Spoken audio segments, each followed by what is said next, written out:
MP হওয়ার পরে মাহফুজা ধর্ষণের ঘটনাটি ঘটে এবং সেই মাহফুজা ধর্ষণের ঘটনার দিন বিশ্বাস করেন সেই ঘটনা আজও কোনো বিচার হয়নি, কিন্তু আমি ছিলাম সেদিন, জোর গলায় বলছি, এখনো বলছি, অনেক নতুন সাংবাদিকের পরিচয় হলো।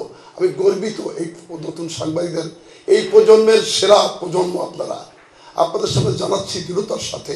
সেদিন আমি ছিলাম ঢাকায় এবং উনি যাওয়ার পথে হয়তো বা একটা কৃত্রিম সংকট করার জন্য, কিন্তু আমি আবারও বলছি, কোনো গাড়ি ভাঙে নাই, কেউ রক্তপাত হয় নাই, কারো গায়ে আঘাত করে নাই।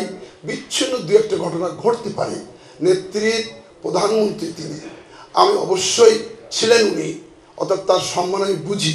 সে কারণে এখানে আমি তো ঢাকায় থেকেও নিয়ন্ত্রণ করার চেষ্টা করেছিলাম। এখানে প্রশাসন আমাকে বলেছিল কোনো দুর্ঘটনা ঘটবে না। তখন রফিক সাহেব ছিলেন, ডিসি সাহেব ছিলেন আব্দুল মতিন, বলেছে স্যার আপনার নির্বিঘ্ন থাকেন। আমি ঢাকায় বারবার চেষ্টা করেছি, 5 স্তরের তার স্কোয়াড ছিল, সেই স্কোয়াড দিয়ে তিনি ভালোভাবে যশোর পর্যন্ত গিয়েছিলেন। মধ্যে উনি বলেছেন আমার নেতারা, যুবদল ছাত্রদল নেতারা হামলা করেছে, কিন্তু কখনো প্রধানমন্ত্রী হিসাবে, বিরোধী দল নেত্রী হিসাবে আমার নামটা কখনো বলেননি। ঢাকা বিশ্ববিদ্যালয়ের আমারও বন্ধু মানুষ, একসাথে বিশ্ববিদ্যালয়ের যিনি আজকের আইন উপদেষ্টা, আপনারা দেখেছেন গতকালকে আমার কথাগুলোর সাথে একটা চিফ জাস্টিসদের মিটিংয়ে আপনারা দেখেছেন, সেখানে মানুষ দেখেন এখনো পর্যন্ত কিছু জিনিস আছে।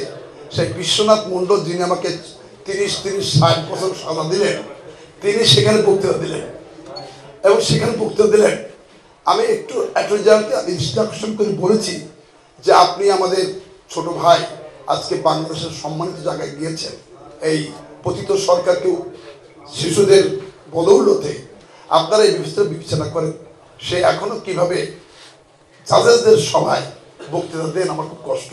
তবে প্রসঙ্গ তুলেছেন বলে আমি সার্থক। কেউ মনে করে দ্রুত কেস দিয়ে সাজা দিতে হবে, এটা বিশ্বাসী না। আমি আগেই বলছি, আমি কিন্তু আগে কোনো কেসে বিশ্বাসী না। তারপর যেটাগুলো হয়েছে, যেমন কিছু হত্যা তো হয়েছে, সে হত্যাগুলো তো বিচার হওয়া উচিত।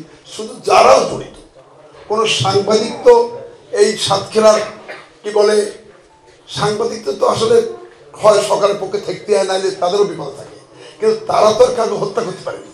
অর্থাৎ গুলি হয়েছে সাইদ সাহেবের হত্যার পরে, এই সাজা দেওয়ার পরে, সেখানে যদি গুলি করে থাকে প্রশাসন করেছে, তাতে কোনো লোককে জড়ানো ঠিক বলে আমি বিশ্বাস করি না। তদ্রূপ যেগুলো বিচার বৈধ হত্যাকাণ্ড হয়েছে কলরবাতে, তালাতে, তাদের অবশ্যই যারা যারা করেছে তাদের সেই নির্দিষ্ট ব্যক্তিদের হওয়া উচিত বলে আমি বিশ্বাস করি।